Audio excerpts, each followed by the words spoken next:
In the winter of 1999, when the air carried the rough chill of a season that refused to leave, a late-night radio enthusiast named Aaron Vale stumbled across a strange, low-frequency signal that didn't exist on any known broadcast chart. A signal that pulsed with a faint hiss and the whisper of something almost, but not quite, human beneath the static. And he remembered clearly that he hadn't been looking for anything out of the ordinary. He had just been messing around with an old ham radio he'd inherited from his uncle, a man who had been obsessed with lost frequencies before he died under circumstances nobody in the family talked about. The signal came alive at 3:12 a.m., a time that felt too precise, too deliberate, as if something on the other end had been waiting. Aaron leaned close, volume low so the rest of the dorm wouldn't wake, and he realized after a moment that the static wasn't random but rhythmic, structured, like a coded message trying to force itself into coherence. And just as he was about to give up, a voice broke through, thin as a dying breath saying, "Do you hear me?" He froze in place, breath trapped in his chest, because something about the voice felt wrong, strained, like it came from a person speaking through cracked lungs. At first, he thought it might be a prank or a pirate broadcast, but the voice continued with a desperation that twisted inside his gut. "Please, somebody, if you hear this, remember us."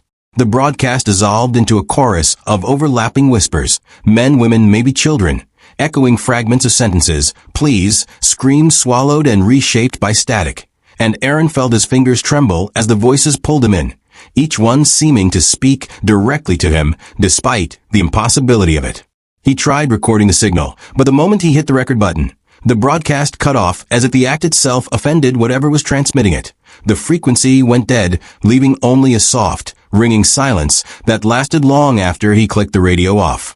The next night at the exact same time, the frequency returned, but this time the voice said his name.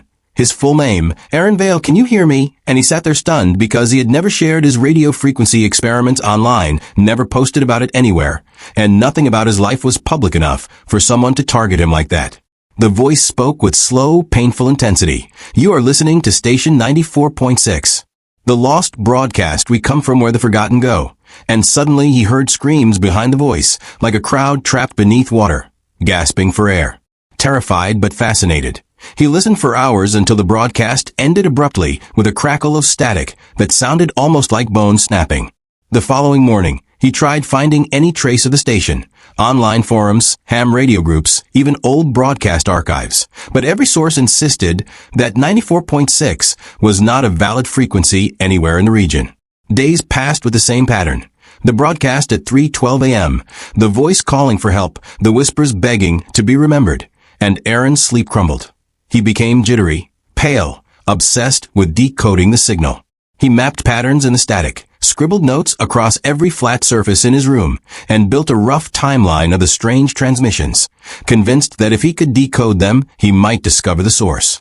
One night, during a particularly intense broadcast, he finally picked up a fragment of clarity that hadn't appeared before, a woman's voice saying, "We were passengers, we were never found, we are stuck in the air, trapped in a loop," and a cold realization struck him as he listened closer. The hum behind the voice wasn't static at all.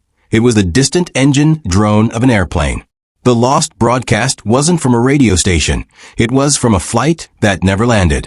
Heart pounding, he searched for any missing aircraft from the late 90s, and after hours of digging, he found Flight 327, a domestic flight that vanished in 1994 with no wreckage ever recovered. The same year, his uncle's obsession with lost frequencies had reached its peak. A chill ran through him as everything connected.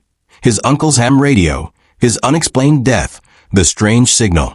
Determined to break whatever barrier separated the lost voices from the living, Aaron tuned in early the next night, waiting, sweating, feeling the seconds crawl until 3:12 a.m. When the broadcast started, the voices were louder, clearer, overlapping in hollow, desperate tones. "Help us land, help us return," they begged. But then something new happened, a deep metallic groan like a plane's fuselage twisting, and then a voice that didn't sound human at all, slow and echoing from impossible depth, spoke through the chaos. "You hear them. Now you belong to them." The broadcast pulsed violently, and something in the air felt thick and wrong, almost alive. Aaron tried turning the radio off, but it wouldn't shut down. The frequency climbed higher, louder, until it felt like the sound was drilling into his skull, and then everything went black. When he woke, his dorm room was silent, the radio destroyed as if crushed inward by invisible force.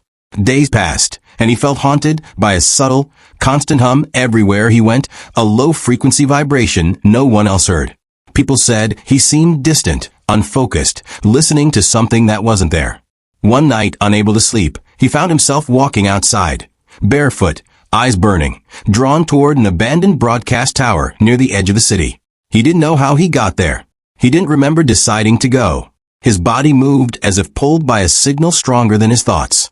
At the base of the rusted tower, his ham radio, supposedly crushed, sat perfectly intact, humming with a low glow. And when he touched it, the world thinned around him, sound stretching like melted metal. A voice whispered behind him, "Welcome aboard." After that night, Aaron Vale disappeared. Police found his dorm room in disarray, walls covered with frantic sketches of flight paths and radio waves spiraling into darkness. His friends reported that he had complained of hearing people trapped in the air days before he vanished. But the strangest detail came when investigators tested his ham radio, which had been recovered from the tower. When powered on, it automatically tuned itself to 94.6, even though the device's tuner wasn't capable of reaching that frequency. The case went cold, filed away as another odd disappearance. But months later, at exactly 3:12 a.m., radio hobbyists across the region reported a new voice joining the lost broadcast, a young man crying out in confusion, begging someone to hear him.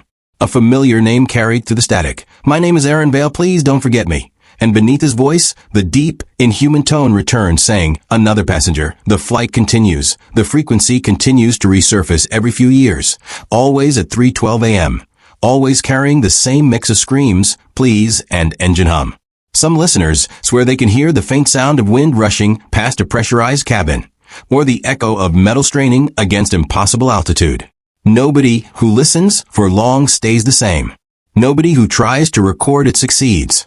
And every time the broadcast fades, it ends with the same chilling whisper. "Remember us or join us."